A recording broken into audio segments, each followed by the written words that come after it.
There is a roof over your head that will need replacing in the next 20 years. You may not know exactly when.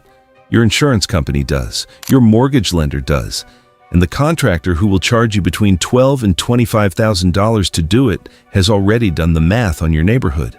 90% of American homes are covered with the same material. It comes in bundles. It installs in a day. It is made from petroleum byproducts that would otherwise be disposed of as industrial waste, and it is engineered with remarkable precision to fail. Not to last, to fail, on a schedule, at a price, repeatedly. For the entire time you own your home, there is a roof material that lasts 150 years. There is another that lasts 500. Both were standard construction across America and Europe before the petrochemical industry decided that a roof you never replace is a roof that generates no recurring revenue. Both are still standing on buildings constructed before your grandparents were born, and almost no one is installing them today. This is the story of the roof they replaced with something disposable and called it progress. Welcome to Buried Blueprints. Before we open this blueprint, if these forgotten techniques matter to you, the best way to keep them from disappearing is simple. Subscribe to Buried Blueprints, hit the bell, and share this with someone who needs to remember what we were taught to forget. The blueprint opens in a village in the Cotswolds in central England in the 14th century. A mason splits a piece of limestone along its natural grain with a hammer and chisel. The stone separates cleanly into a flat slab, roughly an inch thick. He carries it to the roof of the building under construction and lays it overlapping the course below, the way scales overlap on a fish. The water runs off. The stone does not absorb it. The frost does not crack it. The wind does not lift it. That roof is still there. Not a restoration. Not a reconstruction. The original stones, laid 700 years ago, still shedding rain over the same walls. There are Cotswold stone roofs that have not been touched since the Wars of the Roses. Across southern Europe, the same logic appeared in clay, fired at high temperature and shaped into interlocking curves that channel water away from the building beneath. Roman roofing tiles have been found intact on excavated buildings after 2,000 years of burial. In Spain, Portugal, and southern France, clay tile roofs installed in the 15th and 16th centuries are still in use on occupied buildings. Not museums, homes. The tiles have outlasted every other component of the buildings beneath them. In America, the material of choice for quality construction through the 19th century was slate. Pennsylvania, Vermont, and New York produced slate of extraordinary quality, laid by craftsmen who understood that a properly installed slate roof was not a long-lasting installation. It was a permanent one. Trinity Church in New York City, completed in 1846, has a slate roof. The Vermont State House, completed in 1838, has a slate roof. Thousands of Victorian homes across New England were roofed in slate as the standard of quality construction.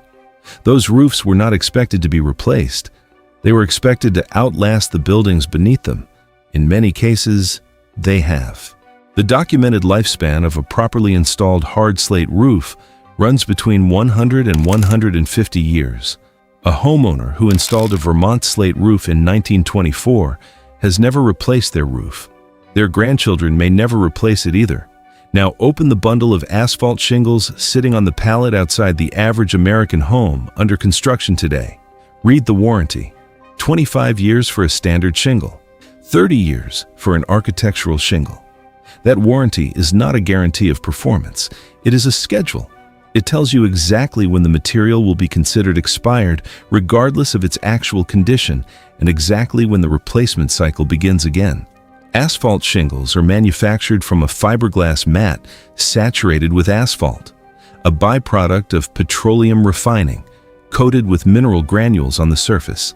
As the shingle ages, the granules loosen and wash away. The asphalt beneath is exposed to the sun and begins to crack. The shingle curls. Water finds its way beneath the surface. This degradation is not an accident of manufacturing quality. It is the predictable result of designing a roof from a material fundamentally incompatible with long-term exposure to the elements. The asphalt shingle arrived at dominance through the same mechanism that buried every other technique this channel has documented. Not through superior performance, through cost, speed, and the deliberate alignment of financial incentives around a product that required repeat purchase. In the 1920s and 30s, asphalt shingles were cheaper to produce than slate, lighter to ship, faster to install, and required no specialized craft knowledge. A roofer who could install slate needed years of training. A roofer who could install asphalt shingles needed a few days. Developers building at scale chose the material that let them hire unskilled labor and finish roofs in hours. The cost savings were real and immediate. The consequences were deferred by 25 years, which is exactly long enough that the developer who built the house would never have to face them. By the 1950s, asphalt shingles had captured the American roofing market. The quarryman who had supplied Pennsylvania slate retired. The craftsman who had installed it aged out of the trade. A generation of builders grew up understanding asphalt shingles as simply how roofs work, the way every generation understands whatever it inherits as normal. The insurance industry sealed the arrangement permanently. Home insurance policies began, including provisions requiring roof replacement when a roof reached its rated lifespan, regardless of actual condition. An inspector who determines that a roof is 26 years old can recommend non-renewal of the policy or require replacement as a condition of continued coverage, even if that roof shows no active leaks and no evidence of imminent failure. The mortgage lending system reinforced it from a different angle. An appraiser who notes a roof approaching the end of its rated lifespan can flag the property as a lending risk, requiring replacement before the mortgage closes. A buyer who wants to purchase a home with a 22-year-old shingle roof may find the lender conditioning the loan on replacement of a roof that has 3 years of rated life remaining and no active defects. There is no mechanism in the appraisal system for valuing the 100 years of remaining life that a properly maintained slate roof represents. The system can recognize that a roof needs replacing. It cannot recognize that a roof will never need replacing. That asymmetry was not accidental. A family that buys a home at 30 and lives in it until 80 will replace their asphalt roof between 2 and 3 times. At current costs, each replacement runs between $12,000 and $25,000. Over a lifetime of home ownership, the roofing bill runs between $24,000 and $75,000 for a material that a Vermont quarry could have replaced with something that would have lasted the entire period for a higher upfront cost and zero replacement cost ever again. The asphalt shingle industry generates $12 billion in annual revenue. That revenue depends entirely on a replacement cycle. A roof that lasts 150 years does not participate in that cycle. It generates one transaction and then disappears from the revenue model forever. The knowledge of what a permanent roof looks like has not disappeared. It is standing on buildings across New England, visible to anyone who looks. The slate roof on the farmhouse at the end of the road. The clay tile roof on the church built in 1880. These are not relics. They are demonstrations. They are the answer to the question every homeowner should be asking when they sign a $25,000 contract to replace material that a different choice would never have required replacing.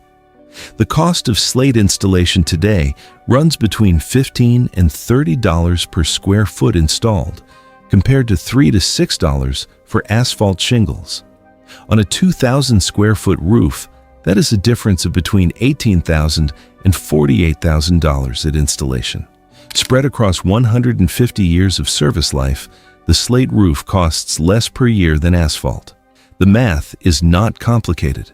The financing system is designed to make you look at the upfront number and stop before you run the lifetime calculation. A slate roof installed today will be sheltering whoever owns that property in 2175. The asphalt roof installed beside it will have been replaced 6 or 7 times by then, at a total cost that exceeds the slate installation by a multiple that grows with every replacement cycle. The quarries are still open. The Vermont slate is still in the ground. The craftsmen who know how to install it are fewer than they were, but they exist, and they are training the next generation because the demand is returning as the replacement cycle grinds through its third and fourth iteration on the same properties. The roof over your head is scheduled to fail. The industry that sold it to you knows when. The insurance company has already written the inspection protocol for the year it becomes a condition of renewal. The lender has a form for flagging it at the next refinance. None of them will tell you that a different material would have meant none of those conversations ever happened. The stone is still in the ground. The quarry is still open. The rain still runs off a slate roof the same way it ran off the one laid in the Cotswolds in the 14th century. The only thing that changed is who profits when your roof wears out. Before we close this blueprint, if these buried techniques matter to you, the best way to keep them from disappearing is simple. Subscribe to Buried Blueprints, hit the bell, and share this with someone who needs to remember what we were taught to forget. The next blueprint surfaces soon.